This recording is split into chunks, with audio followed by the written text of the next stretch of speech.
ব্যবসা বাণিজ্যের সংবাদ ও বিশ্লেষণ নিয়ে ডিবিসি নিউজের নিয়মিত আয়োজন ইসলামী ব্যাংক নিবেদিত টালিখাতায় স্বাগত জানাচ্ছি এজি মাহমুদ। টাকা ছাড়াই জালিয়াতি করে শেয়ার কিনেছেন রিংশাইন টেক্সটাইল লিমিটেডের উদ্যোক্তা পরিচালকরা। পুঁজিবাজার তদারকি সংস্থা বিএসইসি তদন্তে বেরিয়ে এসেছে এমন ভয়াবহ প্রতারণার তথ্য। কমিশনের প্রধান বলছেন, বাতিল করা হবে রিংশাইনের 27.5 কোটির বেশি জাল শেয়ার। এই জালিয়াতিতে জড়িত থাকলে শাস্তি হবে ইস্যু ম্যানেজার এবং অডিট কোম্পানিরও। 2019 সালে শেয়ার বাজারে আসে রিংশাইন টেক্সটাইল লিমিটেড, কিন্তু তালিকাভুক্তি প্রক্রিয়ার শুরুতেই বিতর্কে জালে জড়িয়ে পড়ে কোম্পানিটি। রিংশাইনকে তালিকাভুক্তির বিরোধিতা করেছিল ঢাকা স্টক এক্সচেঞ্জ কর্তৃপক্ষ। স্টক এক্সচেঞ্জে যখন আসলো আমরা তখন কমিটিতে ছিলাম, আমরা মানা করছি নো ওয়ে এটা আমরা লিস্টিং দেব না। বিভিন্ন অনেক আনুষ্ঠানিক অনেক কিছু ছিল, বাট আমাদেরকে বাধ্য করা হয়েছে চিঠি দিয়ে। সেই চিঠি এখন আমাদের স্টক এক্সচেঞ্জে আছে।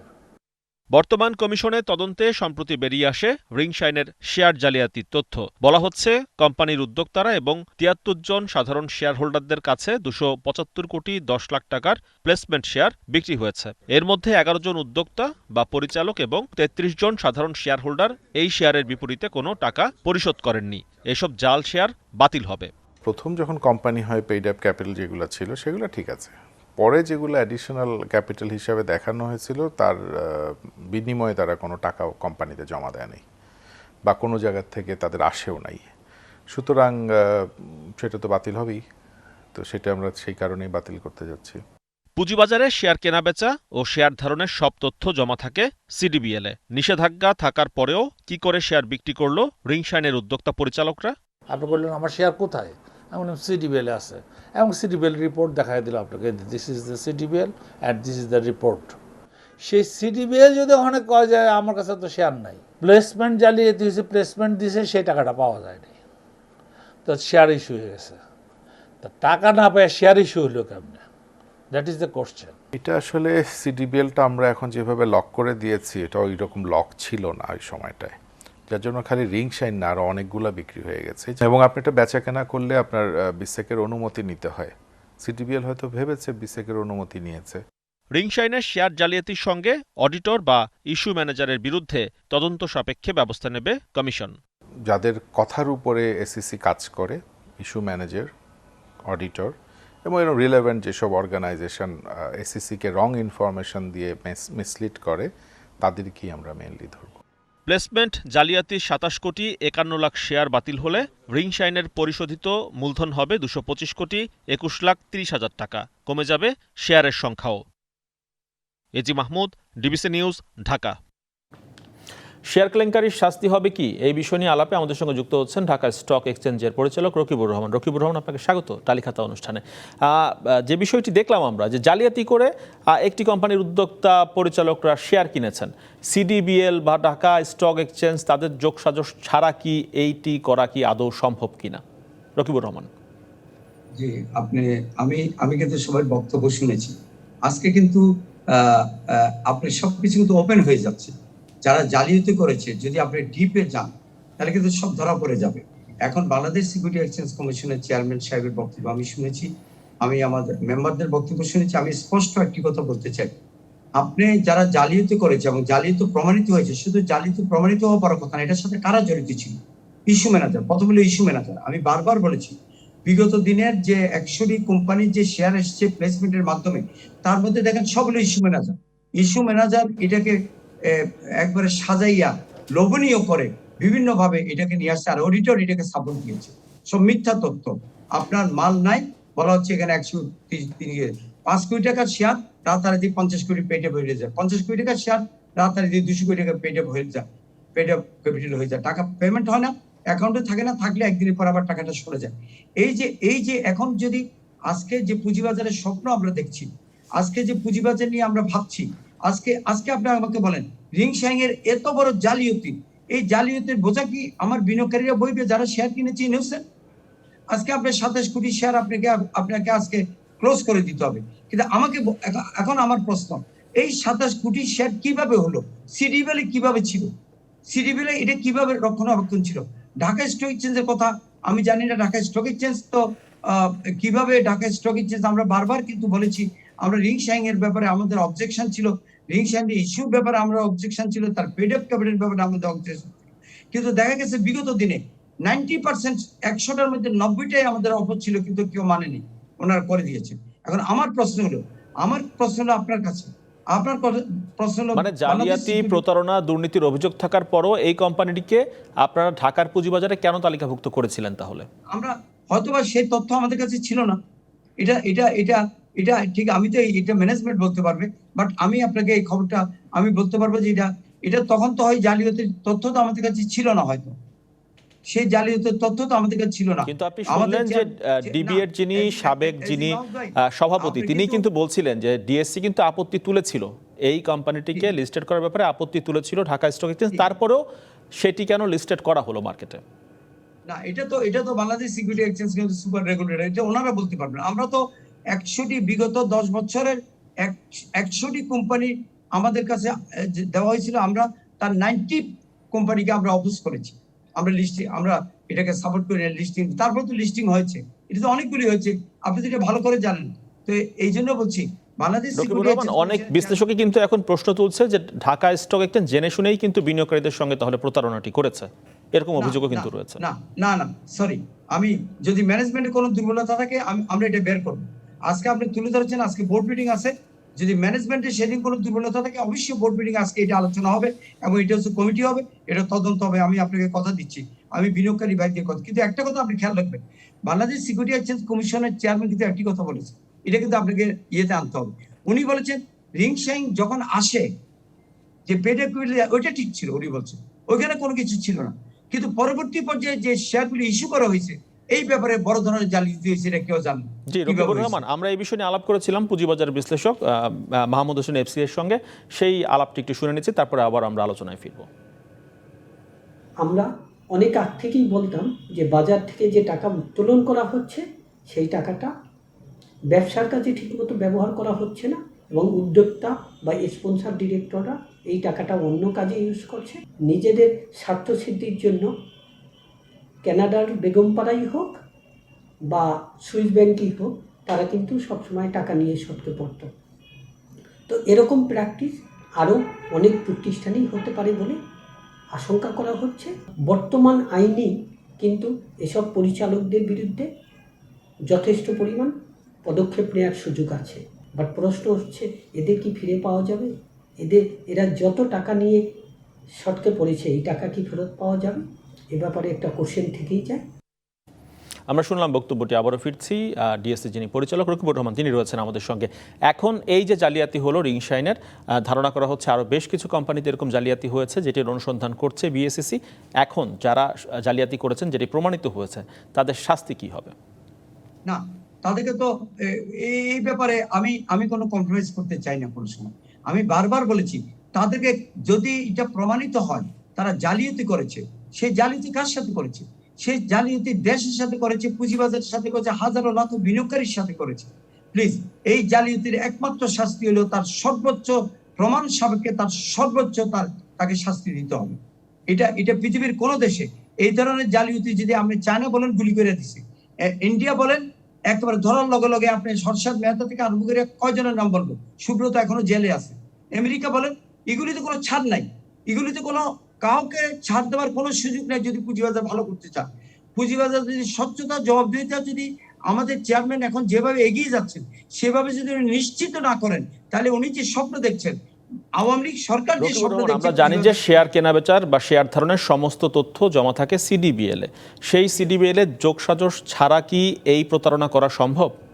না, অসম্ভব। আমি রকিবুর রহমান বলছি অসম্ভব, আমি রকিবুর রহমান বলে দিচ্ছি অসম্ভব, এটা হইতে পারে না। আবারও একটা কথা আপনাকে বলেছি যে এর আগে যে আপনি দেখেছেন একটা হাউস 67 কোটি টাকা কনসুলেট অ্যাকাউন্টে মেরে দিয়ে উনি পালাতে চাইছিলেন, ওনাকে অ্যারেস্ট করা হয়েছে। এখানেও আমি বলে দিচ্ছি, এখানেও ঢাকা স্টক এক্সচেঞ্জের মনিটরিং সেল যারা সার্ভিলেন্স দেখে তাদের কি দুর্বলতা ছিল, তারা কেন মাসের পর মাস গিয়ে কি সার্টিফিকেট তারা দিয়ে আসছে, একবারে যখন ফ্লপ করে যায়।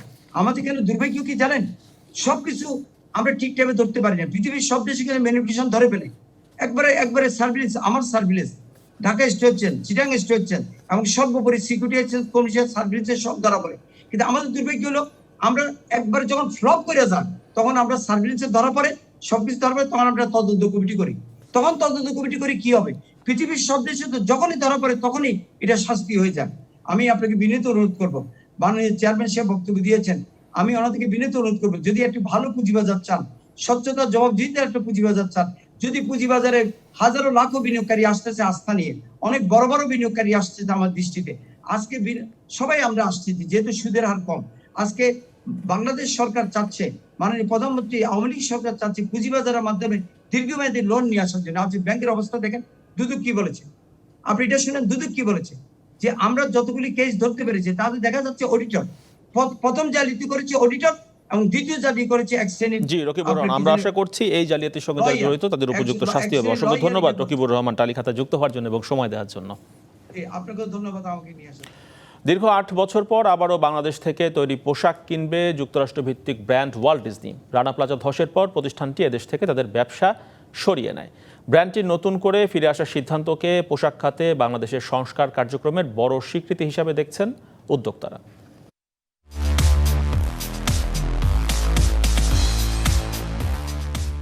2013 সালের আগে 10টিরও বেশি দেশে ডিজনি শপের 300রও বেশি বিক্রয় কেন্দ্রে থাকত বাংলাদেশের তৈরি পোশাক। কিন্তু রানা প্লাজা ধসের পর কাজের অনিরাপদ পরিবেশের কারণ দেখিয়ে এদেশ থেকে পোশাক নেওয়া বন্ধ করে দেয় ওয়াল্ট ডিজনি। মাঝে কেটে গেছে 8 বছর। ইউরোপ আমেরিকার 2 ক্রেতা জোট অ্যালায়েন্স অ্যাকর্ড বাংলাদেশের পোশাক কারখানায় সংস্কার কার্যক্রম বাস্তবায়ন করেছে বহুদিন। বদলে গেছে কারখানার কর্মপরিবেশ, তাই আবারও ক্রেতা হিসেবে ফিরছে ওয়াল্ট ডিজনি, এমন তথ্য জানিয়েছে বিজিএমইএ। পৃথিবীর অন্যতম শ্রেষ্ঠ ব্র্যান্ড ওয়াল্ট ডিজনি আবার বাংলাদেশে অর্ডার দেওয়ার জন্য ইচ্ছা পোষণ করেছে। এটা আমাদের সেক্টরের জন্য আমি বলবো এটা গর্বের বিষয়, একটা স্বীকৃতি স্বরূপ। রানা প্লাজার পরে আমাদের দেশে অকুপেশন হেলথ অ্যান্ড সেফটির উপরে অনেক কাজ করা হয়েছে, পরিবেশের উপরে অনেক কাজ করা হয়েছে। 141টি প্ল্যাটিনাম ফ্যাক্টরির মধ্যে 44টি আমাদের দেশে প্ল্যাটিনাম ফ্যাক্টরি আমাদের দেশে আছে এবং Hong Kong base compliance provider company কিমা ওয়ার্ল্ড রেটিংয়ে বাংলাদেশকে স্থান দিয়েছে দ্বিতীয়, প্রথম স্থান পেয়েছে তাইওয়ান। এথিক্যাল ম্যানুফ্যাকচারিং এর দিকে বাংলাদেশ ওয়ার্ল্ডে এখন দ্বিতীয়। 2013-র আগে বাংলাদেশ থেকে বছরে $50 কোটি বা 4000 কোটি টাকার পোশাক কিনত ক্রেতা প্রতিষ্ঠানটি, যার শতভাগই চলে যায় ভিয়েতনামে। 2013 সালের রানা প্লাজা ইনসিডেন্টের পর যখন ফিরে গিয়েছিল, একটা ইমেজ ক্রাইসিস হয়েছিল বাংলাদেশের জন্য বিশালভাবে, সেখান থেকে আমরা আবার ঘুরে দাঁড়িয়েছি। তার প্রমাণ হচ্ছে ওয়ার্ল্ড ডিজনি ফিরে আসা, এবং এটা আন্তর্জাতিক একটা স্বীকৃতি যে বাংলাদেশ পোশাক খাত বর্তমানে বিশ্বের যতগুলি দেশে পোশাক রপ্তানি করে তাদের জন্য রোল মডেল বাংলাদেশের পোশাক সেক্টর। আন্তর্জাতিক শ্রম সংস্থা ILOর বেটার ওয়ার্ক প্রোগ্রাম, পোশাক কারখানার কর্মপরিবেশ তদারকিতে নিয়োজিত নিরাপন ও RMG সাস্টেইনেবল কাউন্সিল RSCর অধীনে থাকা কারখানাগুলো ওয়ার্ল্ড ডিজনির রপ্তানি আদেশ পাবে। Arifur Rahman, DBC news, Dhaka. Digital হাট থেকে কোরবানির গরু কিনলে সেটি জবাইও করে দিবে ঢাকা উত্তর সিটি কর্পোরেশন। তৈরি মাংস পৌঁছে যাবে গ্রাহকের বাড়িতে, তবে পশু কিনতে হবে 10 জুলাইয়ের মধ্যে। ঢাকা উত্তরের মেয়র আতিকুল ইসলাম ডিজিটাল হাটের উদ্বোধনী অনুষ্ঠানে এ তথ্য জানিয়েছেন। অনুষ্ঠানে জানানো হয়েছে এবারের হাটে সারা দেশের 2000-এর খামারি গরু বিক্রি করবেন। গ্রাহক মানসম্মত গরু বুঝে পাওয়ার পরই বিক্রেতা টাকা বুঝে পাবেন। বাংলাদেশ ব্যাংকের এসক্রো সেবার মাধ্যমে এই লেনদেন পদ্ধতিটি নিয়ন্ত্রিত হবে। ইক্যাবের সভাপতি শমী কায়সার বলেছেন, গেলবারের ভুল ত্রুটি শুধরে এবারের অনলাইনের হাট আর উন্নত করা হয়েছে। ঢাকা উত্তরের মেয়র আতিকুল ইসলাম জানিয়েছেন, এবার ডিজিটাল হাটে 1 লাখ গরু বিক্রির লক্ষ্যমাত্রা ঠিক করা হয়েছে। আমি একটা প্রোডাক্ট কিনলাম, কিন্তু প্রোডাক্টটা আপ টু দা মার্ক হলো না, বা প্রোডাক্টের মধ্যে কোনো সমস্যা আছে, টাকাটা রিলিজ হয়ে গেল, এটি হবে না এখন থেকে। এটি কিন্তু নতুন একটা প্ল্যাটফর্ম আমরা তৈরি করেছি, যেটাকে বলা হয় এসক্রো পদ্ধতি, এবং এসওপির মাধ্যমে কার সাথে কোনো ধরনের লিটিগেশন হলে কিভাবে সলভ করা যায়, প্রত্যেকটি কিন্তু এসওপির মধ্যে দেওয়া হয়েছে। বিরতির পর আবারও ফিরছি টালি খাতায়, সঙ্গে থাকুন। বিরতির পর আবারও ফিরে এলাম ব্যবসা বাণিজ্যের সংবাদ নিয়ে টালি খাতায়। ঢাকা কাস্টমস হাউসের ইমেল অ্যাড্রেসের অনুরূপ আইডি খুলে প্রতারণার সাম্রাজ্য গড়েছেন 2 বন্ধু। কাস্টমসে চাকরি কিংবা অকশনের পণ্য কম দামে দেওয়ার প্রতিশ্রুতি দিয়ে আগ্রহীদের জোগাড় করেন এক বন্ধু।